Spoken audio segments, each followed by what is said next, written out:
જય શ્રી કૃષ્ણ, જય Dwarkadhish. Hello everyone, કેમ છો? Welcome to my channel Vasra family Upleta. તો આજે આપણે બનાવવાનું છે લીલા ચણાનું શાક.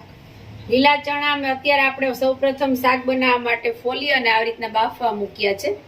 સાવ લીલા નથી, અત્યારે સેજ પીળાશ ઉપર આવી ગયા છે, પાકવા માંડ્યા છે.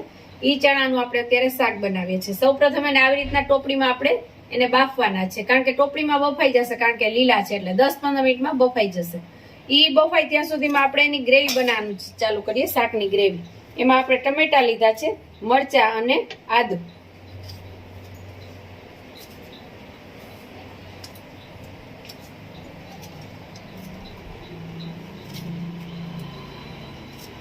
ગ્રેવી આપણે જે પ્રમાણે ભાવતી હોય વધારે ઓછી એ પ્રમાણે નાખવાની છે. ગ્રેવીમાં તમે ડુંગળી ને લસણ નાખી શકો. અમે ડુંગળી ને લસણ નથી ખાતા, એટલે અમે ખાલી ટમેટા, મરચા અને આદુની ગ્રેવી કરશું.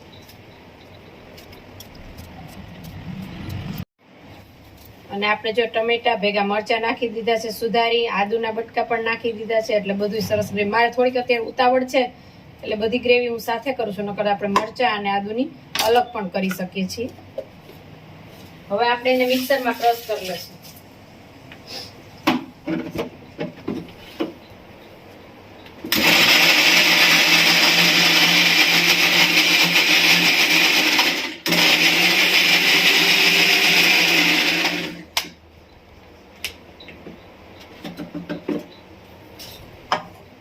ગ્રેવી આપણી તૈયાર થઈ ગઈ છે. હવે આપણે ચણા બફાઈ જાય એટલે શાકની આપણે તૈયારી કરશું. આપણે ચેક કરી લઈએ. ચણાને હજી થોડી વાર આપણે રેવા દઈશું. જો કે બફાઈ જવા આવ્યા છે, પણ થોડીક વાર રેવા દઈશું. ત્યાં સુધીમાં આપણે શાક વઘારવાની તૈયારી કરીએ. હવે આપણા ચણા બફાઈ ગયા છે, 10-15 મિનિટ થઈ ગઈ છે. હવે આપણે તેલ મૂકશું સૌપ્રથમ. અને ચણા અમે 250 લીધા હતા, 250 ગ્રામ. ઘરના જ ચણા છે, પણ વજન કર્યું હતું કે કેટલા ચણા થાય છે, એટલે ખબર પડી કે 250 ચણા છે. તેલ તમારે જેવું ખાતા હોય એ અનુસાર નાખવાનું છે. વધારે તેલ વાળું ખાતા હોય તો થોડુંક વધારે નાખવાનું. જો કે ચણાનું શાક છે એટલે ગ્રેવી વાળું, એટલે થોડુંક તેલ ચડીએ તો મૂકવાનું છે.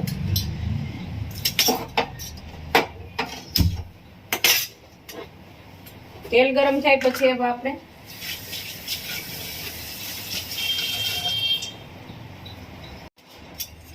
આપણે તેલ થઈ ગયું છે, એમાં આપણે સૌપ્રથમ રાઈ નાખશું, પછી જીરું, પછી લવિંગ, તજ, તમાલપત્ર અને હિંગ અને લીંબુ.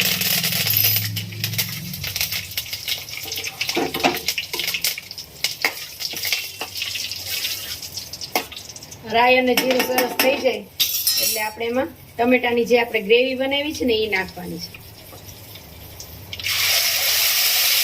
તમે ડુંગળી ખાતા હોય તો પહેલા ડુંગળીની ગ્રેવી નાખવાની છે.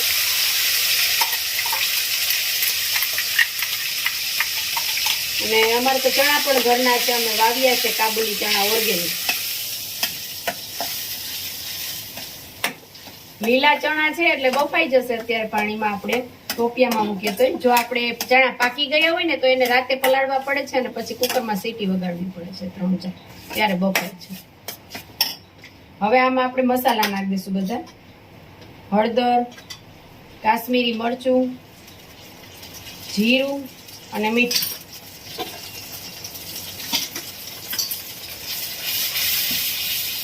આને આપણે ધીમા ગેસે પણ ચડવા દઈએ તો ચાલે. મારે ઉતાવળ છે એટલે અત્યારે ફૂલ ગેસ રાખ્યો છે.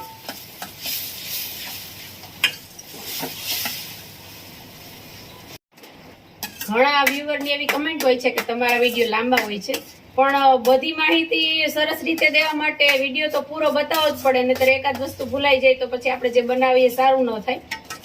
અને ખાસ કરીને અમારી ચેનલને જોવે છે ઘણા વ્યુઅર, પણ સબસ્ક્રાઇબ પણ અમારી ચેનલને કરતા રહેજો, એટલે અમને મોટિવેશન મળતું રહે. પાકી ગઈ છે, તેલ છૂટું પડવા માંડે એટલે સમજવાનું કે ટમેટાને આપણે જે મરચું બધું પાકી ગયું છે. હવે આમાં આપણે લીલા ચણા નાખશું. અને આ લીલા ચણાનું જે પાણી નીકળે ને અલગથી અત્યારે રાખવાનું છે.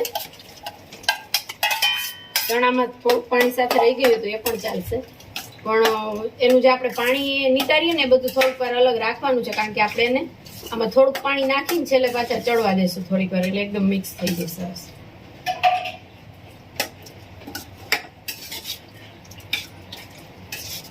સ્વાદ અનુસાર તમારે જોઈ લેવાનું મીઠું ને બધું બરોબર છે કે નહીં.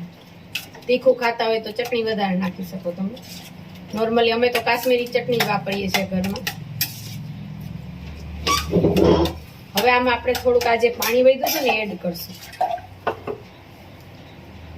ચણાનું જે આપણે પાણી કરીશું એ જ એડ કરવાનું છે અને પછી થોડીક વાર ચડવા દેવાનું છે એટલે સરસ બધું મિક્સ થઈ જશે. જો તમારે આખા ચણા ન રાખવા હોય તો તમે સેજને મેશ કરી શકો છો. આપણે મેસર આવે એનાથી દબાવશો એટલે ચણા થોડાક ભાંગી જશે અને ગ્રેવી જેવું થઈ જશે. એ સરસ લાગશે અને આવી રીતના અમે કરીએ છીએ. આ શાક પણ સરસ જ લાગે છે. હવે આ શાકને આપણે થોડી વાર ચડવા દેશું ત્યાં આપણે ધાણા ભાજીની તૈયારી કરી લેશું ઉપરથી નાખવા. હવે આપણે આમાં થોડીક ધાણા ભાજી એડ કરશું.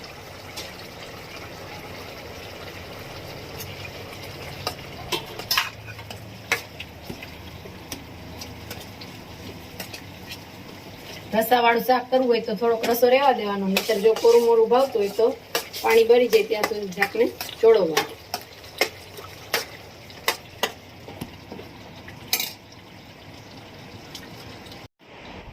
તો આ છે આપણા લીલા ચણાનું શાક તૈયાર. આ શાક તમને કેવું લાગ્યું એ કમેન્ટ કરીને અમને કહેજો અને લાઈક કરજો, અમારા વિડીયોને શેર કરજો અને અમારી ચેનલને ખાસ કરીને સબસ્ક્રાઈબ કરજો. જય શ્રી કૃષ્ણ.